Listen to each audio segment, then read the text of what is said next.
Mas vamos lá. Pastor Elias Soares, a sua opinião inicial sobre o tema. Pastor Elias, Deus morreu na cruz? Bom, o que eu vou defender em primeiro lugar é que eu creio plenamente que o Senhor Jesus é apenas uma pessoa e nele estão agregadas duas naturezas. A gente chama isso de natureza teantrópica de Cristo. É Deus e homem. Não obstante ele ser Deus homem, não havia necessidade de Deus morrer. E por essa razão, Deus não morreu na cruz. A natureza humana, sim, morreu na cruz.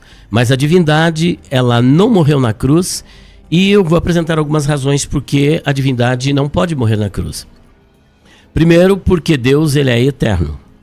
Segundo, porque ele é infinito. Terceiro, porque ele é imortal. E quarto, porque ele é imutável. E existem outros atributos agregados à divindade. Eu creio plenamente na doutrina da Trindade, na triunidade, Pai, Filho e Espírito Santo, que compartilham de uma mesma essência, de uma mesma divindade. Jesus é uma pessoa pertencente a essa Trindade, é a segunda pessoa da Trindade. Portanto, como diz Paulo em Colossenses capítulo 2, versículo 9, porque nele habita corporalmente toda a plenitude da divindade. Portanto, ele participa desta mesma divindade que o Pai participa e que o Espírito Santo participa, o Filho também participa. Ele é Deus e Deus não pode morrer por conta dos atributos que acabamos de apresentar. Ok, reverendo Samuel Ribeiro. Então, quando nós começamos a conversa nessa mesa e terminamos no almoço, eu, ele e o pastor Cruvinel, e foi quando o tema aflorou e nós ficamos de debater. Eu lembro, e o pastor vai lembrar disso, que na nossa conversa lá eu deixei claro, o senhor está defendendo o que eu estou defendendo, mas talvez os conceitos o senhor não esteja deixando claro. E aí, mais uma vez, por exemplo, o senhor reproduz a visão reformada sobre a natureza divina. Nenhum reformado vai defender que a natureza divina, que é imutável, que ela é eterna, ela sofreu morte, mas Jesus está pleno na crucificação. E aí eu lembro até que eu falei assim, mas Atos é claro que ele sangrou por nós, ele derramou o seu sangue. E aí o senhor falou assim, mas é difícil Deus sangrar. Mas, por exemplo, aí eu perguntei, mas nos açoites, quando ele já está sangrando, a natureza está lá? E aí eu enfatizei a questão da necessidade jurídica. Por quê? Há vários conceitos ou teorias da expiação, de Abelardo e de outros, que vão discutir aí. E a visão que acabou prevalecendo na reforma foi a chamada necessidade jurídica da morte de Cristo, que é o termo mais fácil de entender.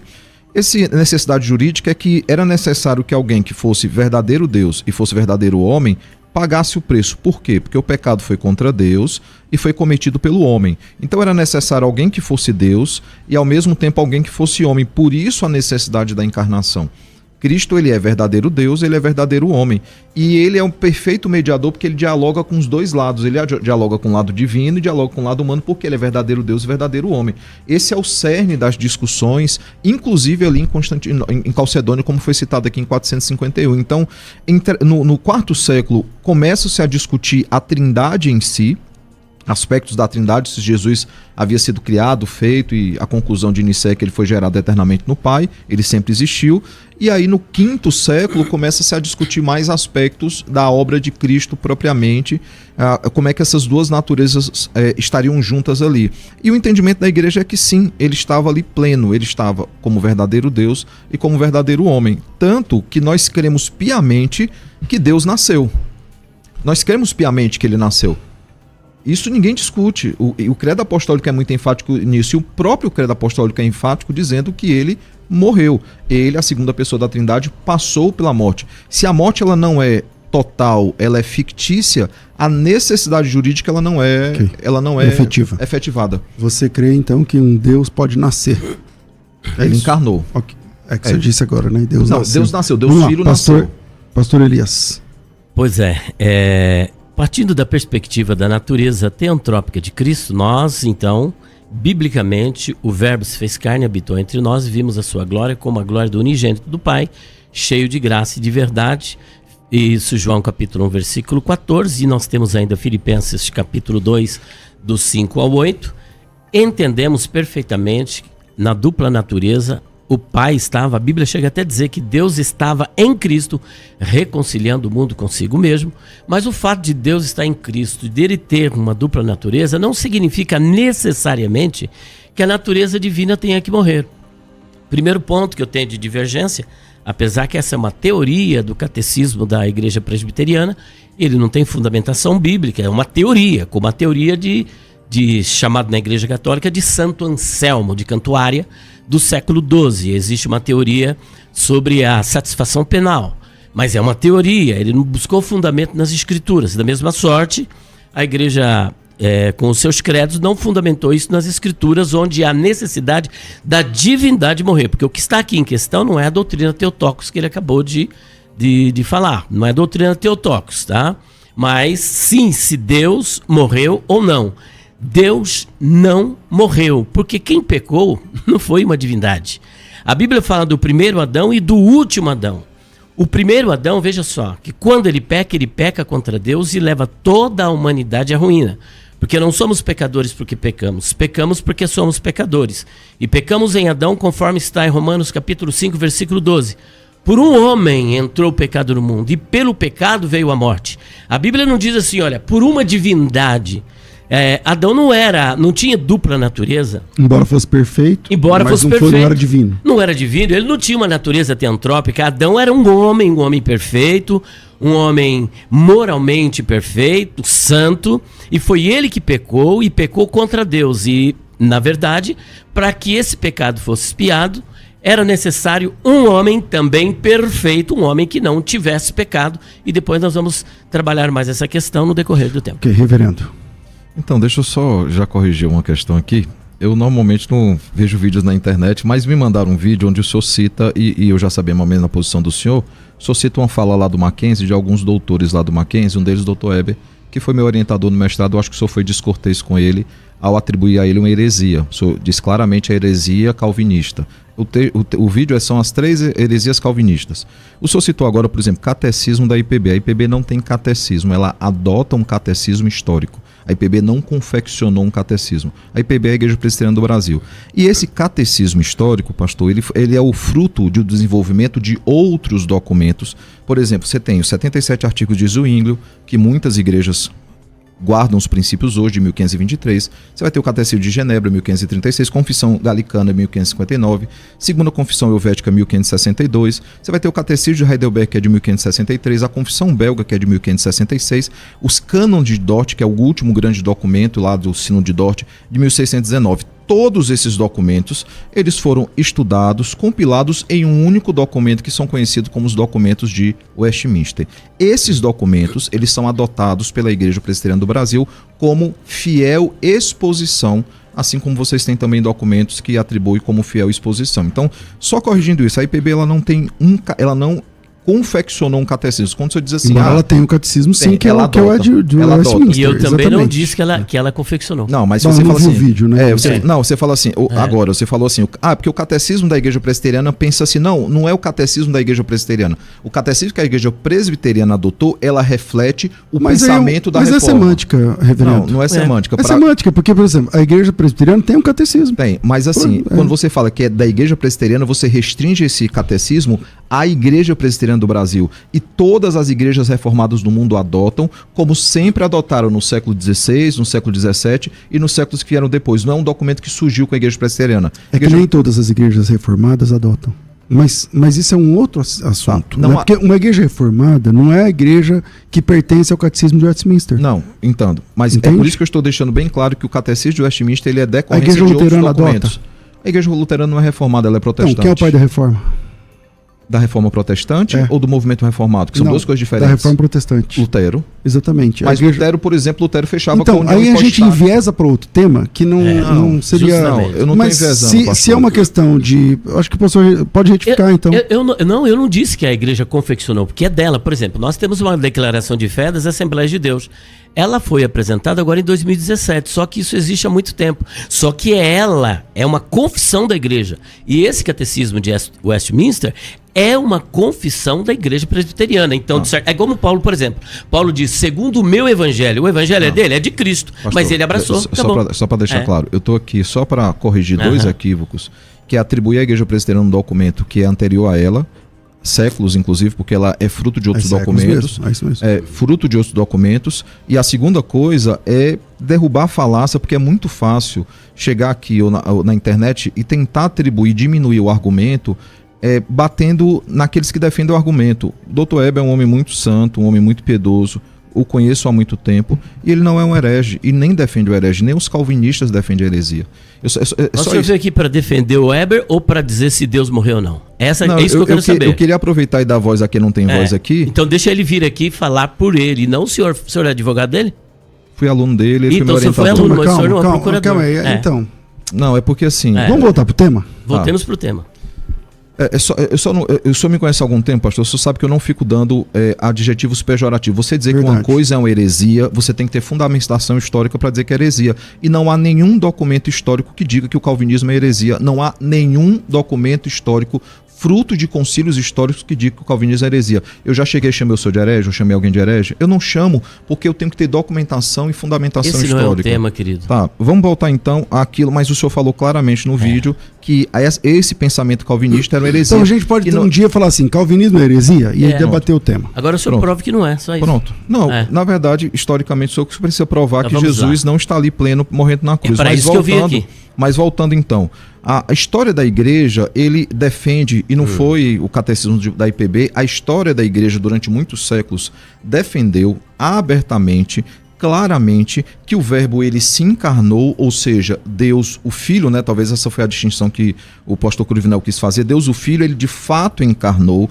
ele de fato esteve entre nós, ele foi manifestado na carne, como Paulo diz a Timóteo, e ele padeceu pelos nossos pecados, ele passou por toda a humilhação que envolve o seu nascimento até a sua morte, e ele foi exaltado sobremaneira que envolve a sua ressurreição e os passos que acontecem após a sua ressurreição. Então, a Escritura ela é muito clara, e a igreja entendeu isso perfeitamente, ela é muito clara sobre de que Cristo de fato passou pela morte, ele de fato provou a morte, e aí você vai ter não apenas documentos, você tem textos bíblicos que apontam para isso. Por exemplo, ele derramou o seu sangue como propiciação pelos nossos pecados. Isso não é alegórico, isso é literal. Era necessário que ele morresse literalmente, porque por mais que ele não tenha pecado, logo o pecado não deveria recair sobre ele, ao encarnar, ele é o substituto legal, ele é o vicário, né? Ele assume o nosso lugar, para que a pena que recairia sobre nós recaísse sobre ele, porque ele é o perfeito mediador. O sacerdote tinha também um papel muito semelhante, porque ele apontava para Cristo. Então, Cristo, ele como sumo sacerdote e sumo sacrifício, ele recebe toda a punição do pecado. Okay. E para que ele recebesse, ele tinha que ser representante das duas raças, né? Das duas naturezas. Pastor Elias. Eu não tenho nenhuma divergência quanto a Jesus ter morrido pelos nossos pecados. A questão aqui se a divindade morreu, se Deus morreu. Esse é o nosso tema. Deus morreu na cruz? Eu digo que não. E além dos atributos de Deus, atributos incomunicáveis, como a eternidade, a imortalidade, a imutabilidade. Veja só, Jesus, em João capítulo 2, versículo de número 19, ele disse o seguinte: derribai este templo e em 3 dias eu o reconstruirei. Aí os judeus pensaram que ele estava falando do templo que foi reconstruído por Herodes. Mas ele falava a respeito do seu corpo. Do seu corpo. Se Jesus, Deus homem, morresse na cruz, nós teríamos um problema. Porque ele mesmo disse que se auto-ressuscitaria. Agora, como alguém que está morto pode se auto-ressuscitar? Apesar dele ser todo-poderoso, isso é algo absurdo. Deus pode tudo? Nem tudo. Deus não pode deixar de ser Deus. Deus não pode morrer. Deus não pode mudar. Deus não pode deixar de ser eterno. Então existem os atributos incomunicáveis de Deus que, no caso, seriam incongruentes se concebêssemos a morte da divindade. Portanto, Cristo não podia morrer porque ele precisava se ressuscitar. E como é que ele ressuscitaria estando morto? Agora tem uma outra questão que é extremamente polêmica. Por exemplo, Jesus, quando estava na cruz, o ex-ladrão na cruz, que a tradição chama ele de Dimas, disse o seguinte: Senhor, lembra-te de mim quando vieres ou quando entrares no teu reino. A resposta afirmativa do Senhor Jesus foi a seguinte: hoje estarás comigo no paraíso. Mas nós sabemos que Jesus ressuscitou no terceiro dia e só ascendeu aos céus 40 dias depois. Uma vez que Deus homem morreu, como é que ele poderia cumprir esta promessa que ele fez ao ex-ladrão na cruz, de levá-lo no mesmo dia ao paraíso, uma vez que ele estava morto? Eu deixo essa reflexão. Reverendo.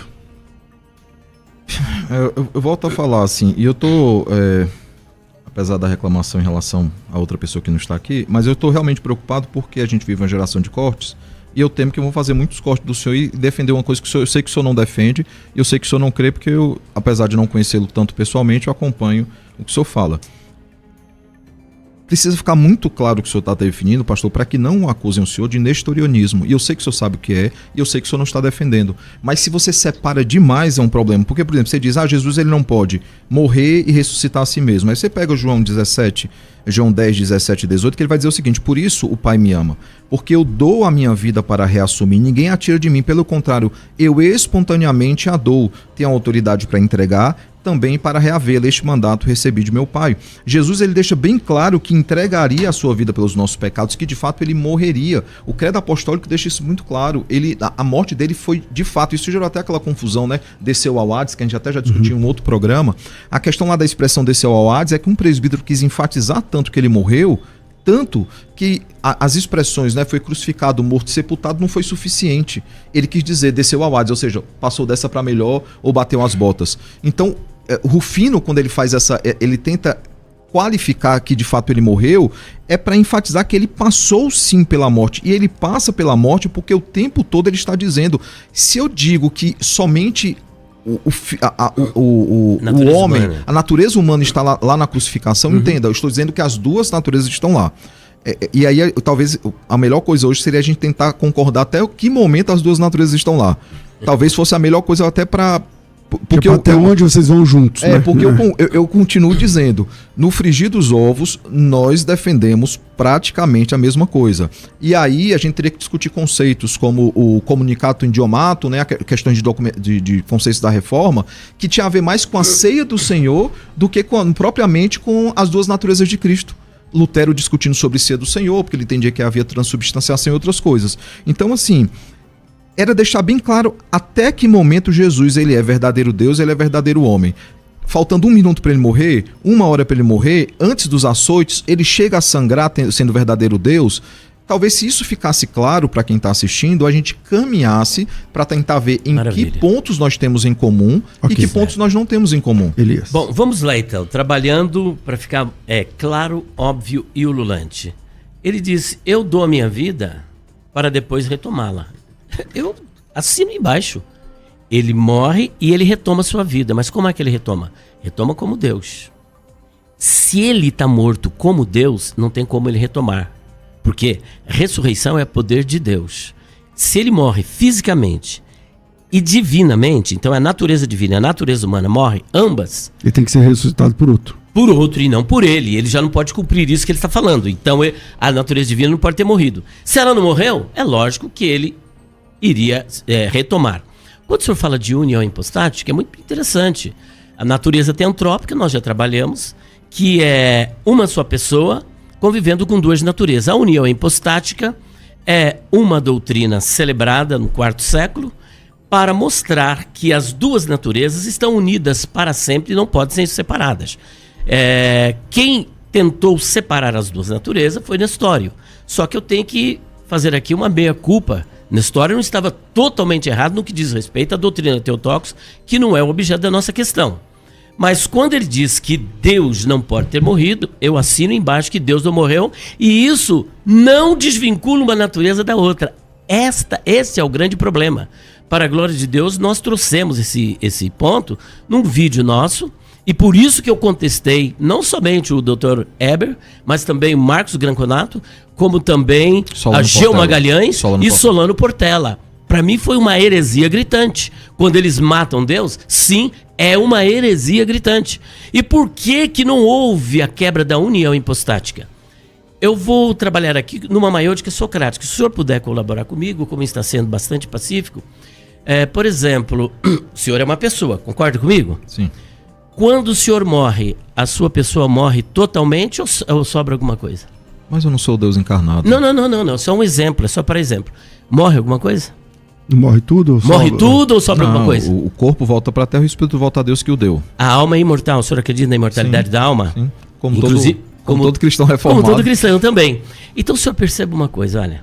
Em se tratando de nós como seres humanos, quando morremos, nós continuamos vivos, na verdade. O que morre é o corpo. A alma, que é imaterial e é imortal, ela continua viva. Agora, se a alma, que tem a imortalidade, que é uma concessão divina, não morre, por que a divindade vai morrer? Uma vez que ela não é passível à morte, visto que ele é essencialmente e intrinsecamente imortal. Ok. Então, só concluindo, uma vez que a divindade não morre, a alma humana também não morre, o fato do corpo de Cristo morrer não significa que a pessoa deixou de existir, que houve um aniquilacionismo, porque esta alma continua ligada à divindade. A alma pertence a quem? A divindade ou a natureza humana? A natureza humana. Então você tem a natureza humana representada pela alma, que é imortal, e a natureza divina, que não morre, e não houve a dissolução da união hipostática. Ok. Reverendo, eu comecei com o pastor Elias, vou terminar esse bloco com o pastor Então, mas Samuel. aí volta o que eu já falei já. O senhor está defendendo a posição reformada. Em que sentido? Ninguém defende, nenhum reformado, nenhum teólogo na história defendeu que a natureza divina, ela sofreu morte. O que se defende é que as duas naturezas estão lá, porque ele é verdadeiro Deus, ele é verdadeiro homem. É por isso que Então acabou o debate. Então, Acabou. mas Cristo sendo Deus, ele morreu? Teologicamente, por isso que a história entendeu, e o senhor vai falar assim, nesse ponto eu concordo com o Nestório. Nestório estava errado porque ele não entendia justamente isso, por isso que são cunhados. O termo comunicação idiomato, né? Os termos teológicos vão ser cunhados depois para explicar que Jesus está lá pleno. Ele não está, por exemplo, 100% homem e 50% Deus. Até a morte. Até a morte. Até o último segundo ele está 100% Deus e 100% homem. Quando deu morte, morreu quem? A natureza humana, entenda-se o corpo, como acontece conosco. Quando eu morro, o corpo vai para o pó, mas a alma é imortal. A alma de Jesus continuou viva. E a divindade também. Então não houve uma desassociação, uma quebra de vínculo entre a pessoa divina, entre a divindade. O que é imaterial sobrevive, permanece. Seria isso. Isso. A alma é imaterial e imortal. A divindade também é imortal. Visto que você tem a alma, que é imortal, que pertence à natureza humana, e a divindade, que também é imortal, as duas continuam conectadas. A natureza teantrópica continua, porque a alma é humana, faz parte da natureza humana. E a divindade também continua. Okay. Eu tinha falado que o reverendo Samuel ia terminar, mas aí o Elias voltou a falar, então, reverendo, termina aí o bloco. Não, então, mas quando, por exemplo, você usou a expressão quando você morre, a sua alma tal, mas, por exemplo, quando eu passo pela morte, um dia todos nós vamos passar, se Cristo não voltar antes. E eu nem vou discutir escatologia aqui, porque eu sei que os dois divergem, eu acho que divergem no pré e no pós. Mas quando eu passar pela morte, qualquer um aqui passar, ninguém vai dizer assim, o corpo do Samuel morreu, vai dizer que eu morri. Primeiro aspecto. Só que eu volto a dizer, eu não sou o Deus encarnado. Eu não sou a segunda pessoa da Trindade. Então, eu entendo até onde a analogia pode ir e até onde ela não pode ir. Por exemplo, eu, como homem, mesmo tendo a alma imortal, eu não sondo corações e eu não conheço pecadores, e Cristo conhecia. Então, ele tinha ali as duas naturezas plenas, 100% Deus, 100% homem, verdadeiro Deus e verdadeiro homem, que é justamente a expressão cunhada ali na Calcedônia. Alguns usam a expressão totalmente Deus e totalmente homem, e isso pode trazer algumas implicações muito sérias. Então, ele era verdadeiro Deus, ele era verdadeiro homem. Ao encarnar, ele é verdadeiro Deus, verdadeiro homem, ele passa pela morte, verdadeiro Deus, verdadeiro homem, para que pudesse pagar então o preço pelos nossos pecados e cumprir a necessidade jurídica da sua morte.